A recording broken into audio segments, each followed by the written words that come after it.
Let's get straight to the topic. Tirahin na natin to. Kay Soto makakatapat ang French big man na si Yanis Morin. Laban ng Koshigaya Alpas at Akita Northern Happinets.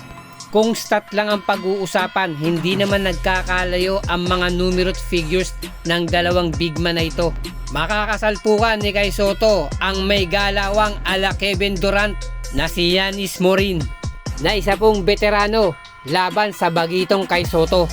May kartada ang Happinets na 3-3 win-loss record at ito pong Koshigaya Alpas ay meron pong 1-5 win-loss record. Kung matchup lang po ang pag-uusapan, hindi naman nalalayo yung physical build ng dalawang import na ito. Yung kanilang agility ay kapareho lamang. May galawan sa ilalim at merong tira sa labas. Ang kaparehong import. Ang magiging bentahe ng Yanis Morin na ito ay yung kanyang pagiging veterano. At itong si Kay Soto ay kargada ng kanyang katangkaran o height advantage.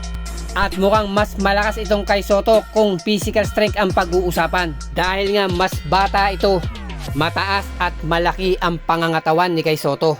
Na itong mga katangian na ito ang magpapahirap sa matchup ni Kay Soto at ni Yanis Morin.